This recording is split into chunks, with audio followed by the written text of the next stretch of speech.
Hello students, welcome to Indraprastha Law College, Greater Noida.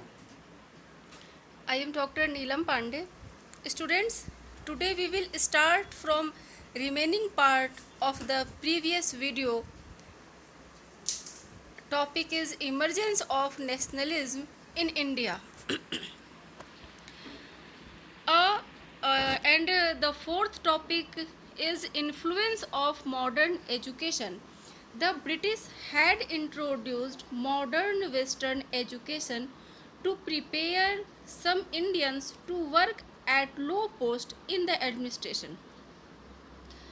Influence of modern education के बारे में हम लोग प्रीवियस वीडियो में भी कुछ पढ़ चुके हैं. अब उससे थोड़ा आगे देखते हैं. तो ब्रिटिश जो थे वेस्टर्न एजुकेशन को भारत में लाने के पीछे उनका मकसद क्या था? क्या वो भारतीयों को एजुकेटेड करना चाहते थे या उनके अंदर लिबर्टी, इक्वलिटी, डेमोक्रेटिक एक्सेट्रा इन सब चीज़ों के बारे में बताना चाहते थे? नहीं, ऐसी कोई बात नहीं है. वो सिर्फ अपने ही मकसद के लिए, अपने फ़ायदे के लिए वो वेस्टर्न एजुकेशन को लेकर आए ताकि जो इंडियंस हैं वो इंग्लिश को पढ़ें, इंग्लिश लिटरेचर को पढ़ें, वेस्टर्न लिटरेचर को पढ़ें, वेस्टर्न कल्चर को जानें, वेस्टर्न लैंग्वेज के टच में आए और एडमिनिस्ट्रेशन के लोअर पोस्ट पर उनको ये अपॉइंट करें. The British also believed that if Indians were exposed to Western thoughts and ideas, they would become supporters of British rule in India. और उनको ऐसा भी विश्वास था, ब्रिटिशर्स को ऐसा भी विश्वास था कि इंडियंस वेस्टर्न थॉट से प्रभावित होकर वो ब्रिटिश रूल के एक बहुत बड़े सपोर्टर के रूप में उभरेंगे. यानी अपने लिए ये एक वफादार वर्ग तैयार कर रहा था. The British expected that since educated Indians would be dependent on them for employment, they would always remain loyal to them. However, do not turn out as the British had expected. Students, Britishers ये भी expect करते थे कि ये अगर इनको employment दी जाएगी, भले वो लोअर पोस्ट पर ही क्यों ना हो, तो वो हमेशा के लिए ब्रिटिशर्स के वो वफादार बने, उनके प्रति वो लॉयल रहेंगे. स्टूडेंट्स, बाय मिसप्रिंट कहीं कहीं पर हो गया है तो उसको आप नज़रअंदाज करना. टाइपिंग एरर है ये.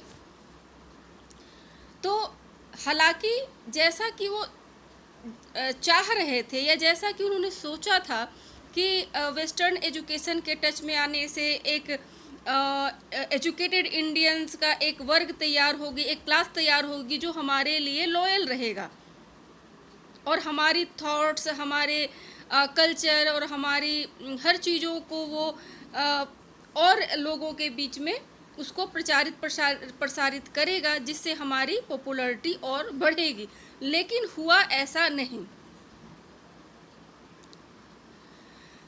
इंडियंस उनके लिए वफादार साबित न होकर उनके अंदर एक नेशनलिटी की फीलिंग आने लगी. Exposure to Western ideas made people more conscious of their right. अब वेस्टर्न लिटरेचर को, वेस्टर्न कल्चर को पढ़ने के बाद, समझने के बाद जो एजुकेटेड इंडियंस थे वो अपने राइट के लिए ज़्यादा कॉन्शियस हो गए. They were impressed by the ideas of freedom and equality. popularized by the American and French Revolution. वो वेस्टर्न एजुकेशन से फ्रीडम, लिबर्टी एंड इक्वलिटी, ये इन दो चीज़ों के बारे में इन्होंने जाना। एजुकेशन समानता की बात करता है, स्वतंत्रता की बात करता है, ये पढ़ा इन्होंने। तो लेकिन ये सिर्फ स्वतंत्रता और स्वतंत्रता की बातें ही करता है, ऐसी इसमें कोई बात नहीं है। अगर ऐसी चीज़ें हैं तो हमारे साथ क्यों नहीं इक्वलिटी ये रखते हैं? हमें अमेरिकन और फ्रेंच रेवोल्यूशन में भी इन्होंने इक्वलिटी और लिबर्टी के बारे में जाना और उससे भी ये काफ़ी अफेक्टेड हुए। Sorry, there began criticise the government for suppressing these ideas in India and denying basic human rights in Indians. अब इंडियन पॉलिसी को ब्रिटिश पॉलिसी को ये क्रिटिसाइज़ करने लगे, गवर्नमेंट के कार्यों को ये क्रिटिसाइज़ करने लगे और अपने ह्यूमन राइट्स के लिए ये सोचने लगे कि हमारे क्या ह्यूमन राइट्स हैं। पढ़ने लिखने वेस्टर्न एजुकेशन के टच में आने से ये एक बेनिफिट इंडियंस को हुआ। The English language act as a unifying factor because people from different parts of India speaking different languages could now communicate with one another through a common medium. Students, English language जो है वो भारतीयों को, यानी कि different parts of India के रहने वाले लोग, जो भारत के हर क्षेत्र में अलग अलग क्षेत्रों में जो अलग अलग लोग रहते हैं, उनकी लैंग्वेज अलग अलग है। साउथ में लोग तमिल बोलते हैं, तेलुगु बोलते हैं, उधर केरला लैंग्वेज है, इधर आप यूपी में आप देखो ब्रज की लैंग्वेज है, कहीं अवधी है, उधर बिहार में जाओ आपकी भोजपुरी है, मगही है, अवधी है। यानी कहने का मतलब ये है कि हर क्षेत्र के अपने अलग अलग डिफरेंट लैंग्वेज हैं जो लोगों को एक दूसरे से अलग करती थी। और एक लैंग्वेज एक क्षेत्र वाले लोगों की लैंग्वेज दूसरे क्षेत्र वाले लोगों की लैंग्वेज को समझ में नहीं आती थी। जैसे हमें तमिल और तेलुगु समझ में नहीं आता है, हमारी लैंग्वेज वो नहीं समझते, साउथ इंडियंस नहीं समझते। तो हम सबको, पूरे इंडियंस को, अब इंडियंस के पास एक कॉमन लैंग्वेज हो गया इंग्लिश, जिसको पूरे भारत के वर्ष के लोग हल्की फुल्की ही सही लेकिन बोल सकते थे, समझ सकते थे। एजुकेटेड इंडियंस तो बोल भी सकते थे, समझ भी सकते थे, लेकिन जो नहीं भी बोल समझ सकते थे वो हल्की फुल्की बातों को समझ जाते थे। तो इस तरीके से इंग्लिश लैंग्वेज इंडियंस के डिफरेंट पार्ट्स के लोगों को एक करने में वो मददगार साबित हुई। तो और अपने आप को ये लोग इंग्लिश लैंग्वेज के जरिए कम्युनिकेट कर सकते थे। Educated Indians acquired a democratic and nationalistic outlook. अब जो एजुकेटेड इंडियंस थे वो डेमोक्रेटिक की बातें करने लगे, नेशनलिस्ट बातें करने लगे, उनको डेमोक्रेटिक की लगा कि नहीं हमारे देश में भी डेमोक्रेटिक होनी चाहिए। तो ये सब चीज़ों, इन सब, तो इंडियंस के अंदर एक नेशनलिस्ट की फीलिंग लेकर के आया modern education. Next topic is caste discrimination. The of 1857 left permanent bitterness between the British and Indians. The British asserted themselves not only administratively but their personal behavior also became arrogant towards the Indians. Students, Indians और Britishers के बीच differences थे, लेकिन एक permanent differences ले करके आ गया 1857 का revolt. हम लोगों ने 1857 के रिवोल्ट के कॉजेज पढ़े,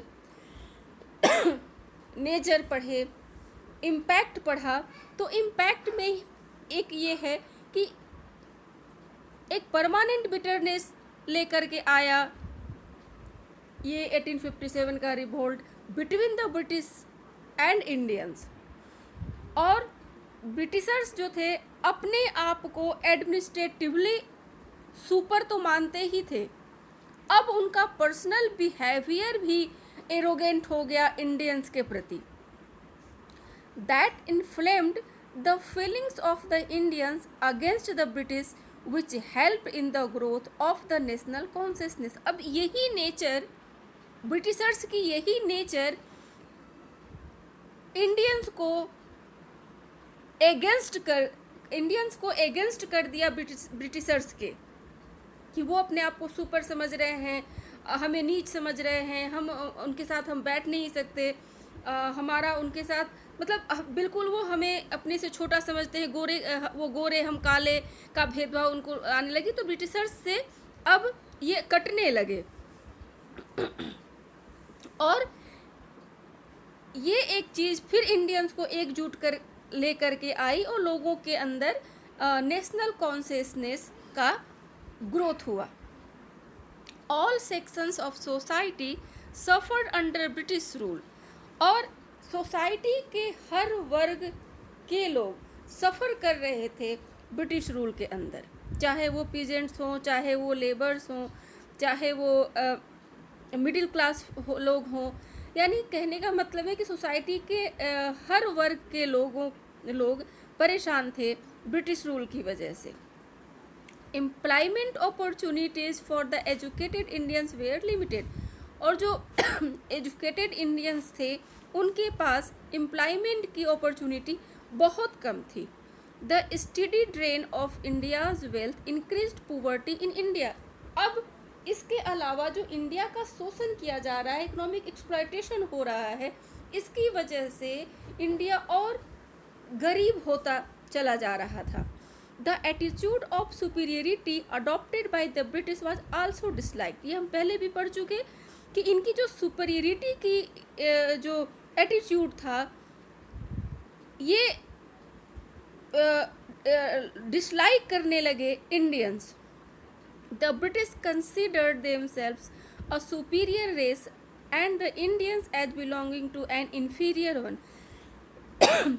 अपने आप को सुपीरियर समझना, इंडियंस को इन्फीरियर समझना, इन सब चीज़ों ने ब्रिटिशर्स के अगेंस्ट कर दिया इंडियंस को। Certain hospitals and parks were reserved for Europeans. All this factors resulted in growing opposition to British rule.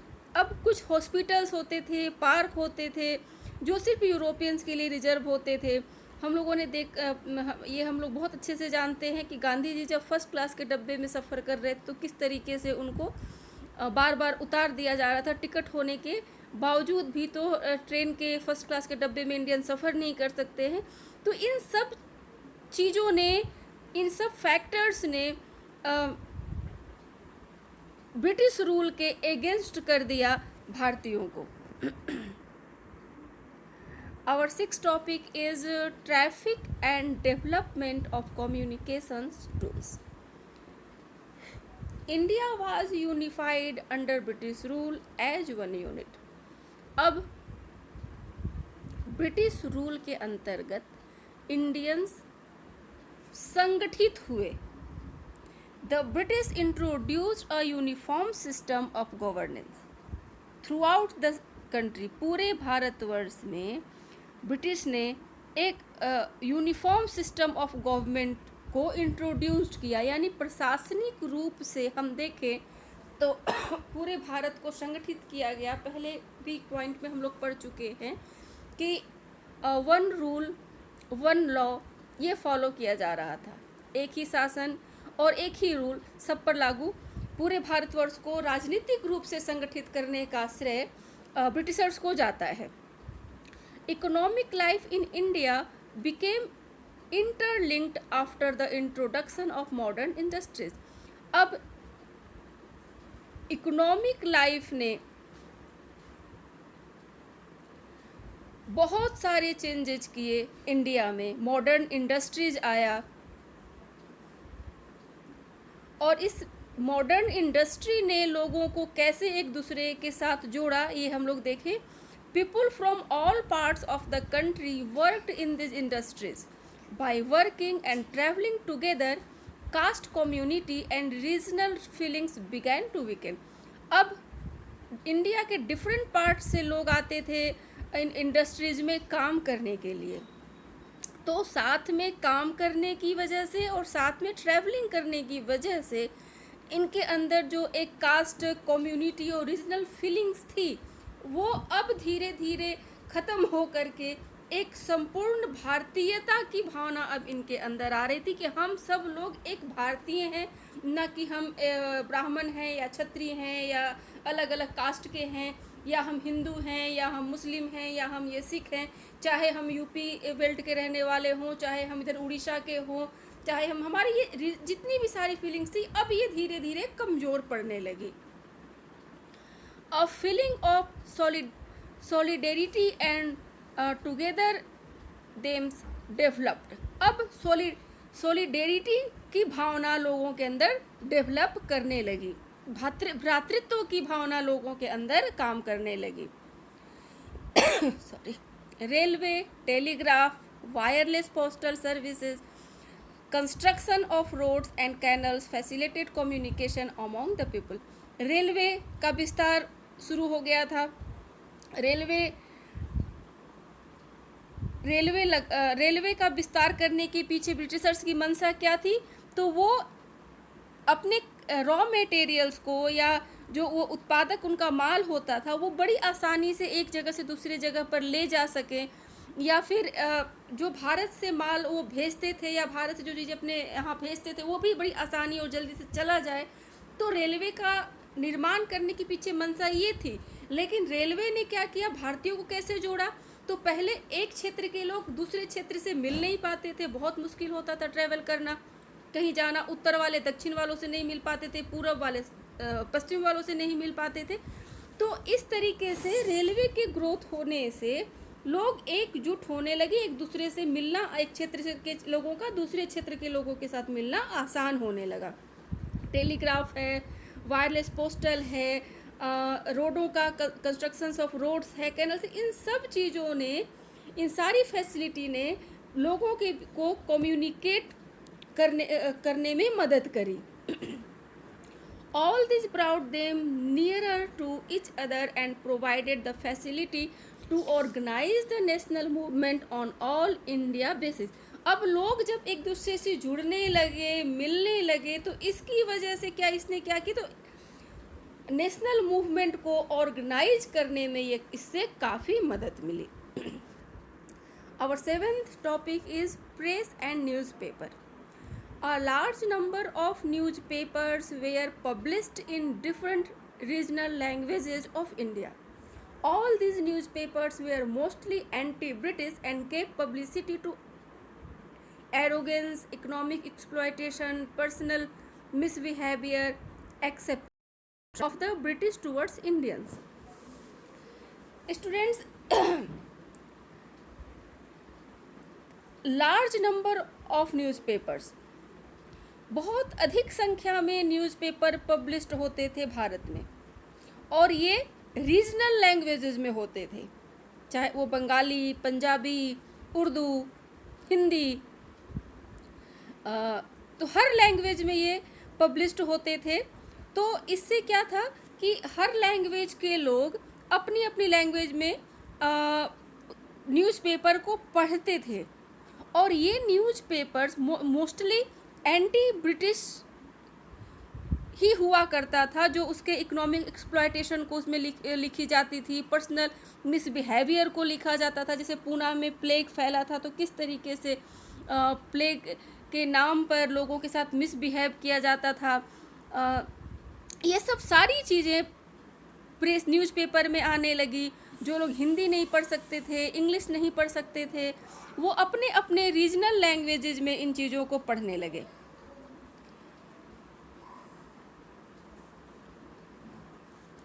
The newspapers of the period highlighted the anti-Indian policies of the British government and asked the people to unite and work for a common causes. अब Indian जो newspaper जो था वो इस period में जो newspapers निकलते थे वो उनका मेन जो सब्जेक्ट था, टॉपिक था, वो इंडियन एंटी ब्रिटिश ही था। जो पॉलिसी ब्रिटिशर्स बनाते थे इंडियंस के लिए, अब उन पॉलिसीज़ की समीक्षा की जाने लगी, उसमें बताया जाने लगा कि ये पॉलिसी इंडियन के लिए कैसा है, जो ब्रिटिशर्स पॉलिसी बना रही है, क्रिटिसाइज किया जाने लगा इन पॉलिसीज़ को। ये सब सारी चीज़ें न्यूज़पेपर में आती थी और लोगों को संगठित करने का और साथ में काम करने का ये Indian policies of the British government and ask the people to unite and work for a common causes, और लोग साथ में मिलकर संगठित होकर एक कॉमन वर्क करें। और vernacular press became a medium to mobilise public opinion and create a feeling of national bonding. तो ये वर्नाक्यूलर प्रेस जो है पब्लिक ओपिनियन को मोबिलाइज करने में और नेशनल लोगों के अंदर नेशनल बॉन्डिंग की फीलिंग लाने में बहुत अधिक सहायक सिद्ध हुआ। During this period many people helped in building up the national feeling through their writings. The works of scholars and writers like Bankim Chandra Chatterjee, Rabindranath Tagore, Subramanyam Bharati, Bhartendu Harishchandra and others. Students, during this period बहुत सारे लोगों ने national feeling develop करने में मदद की Indians को अपने राइटिंग्स के थ्रू। ये लोग कौन से लोग थे? तो ये स्कॉलर्स या राइटर्स जैसे बंकिम चंद्र चटर्जी हो गए, रविंद्रनाथ टैगोर हैं, सुब्रमण्यम भारती हैं, भारतेंदु हरिश्चंद्र हैं, बहुत से लोग थे जो अपने राइटिंग्स के जरिए लोगों के अंदर नेशनलिज्म की फीलिंग्स ग्रोथ कर रहे थे, भर रहे थे। Their nationalist literature in the form of fiction, essays and patriotic poetry developed self-confidence in themselves. ये जो नेशनलिस्ट थे ये फिक्शन के रूप में, एसेज के रूप में, पेट्रियोटिक सॉन्ग के रूप में लोगों के अंदर चेतना जागृत कर रहे थे। Bankim Chandra Chatterjee road his novel आनंद मठ and the national song Vande Mataram. Literature arrows national feeling of the Indian. जैसे हम बंकिम चंद्र चटर्जी की जो नॉवेल है आनंद मठ को ले सकते हैं, उनका जो नेशनल सॉन्ग है वंदे मातरम, इन सब ने इंडियंस के अंदर नेशनल फीलिंग्स भरी। And our 8th topic is contact with foreign countries. Indians came in contact not only with Britain but with other foreign countries as well. India सिर्फ फॉरेन के, Britain के ही कांटेक्ट में नहीं था, बल्कि और भी फॉरेन कंट्रीज के टच में वो था। First world war affected Indians. The defeat of Russia by Japan revived the faith of the Asian in their strength. Students, first world war ने इंडियंस को बहुत ज़्यादा अफेक्टेड किया, खास करके जब जापान ने रसिया को हराया तो एशियन स्ट्रेंथ पर लोगों को विश्वास हुआ कि हम एशियन भी यूरोपियंस को हरा सकते हैं। The Russian revolution of 1917 inspired the national movements of every country on economic grounds. Students, 1917 में जो रशियन रिवॉल्यूशन हुआ है वो विश्व के बहुत सारे कंट्री को उसने इंस्पायर किया है, जिसमें इंडिया भी है, और इंडिया का नेशनल मूवमेंट भी 1917 की फ्रांसीसी क्रांति से बहुत इंस्पायर्ड हुआ था।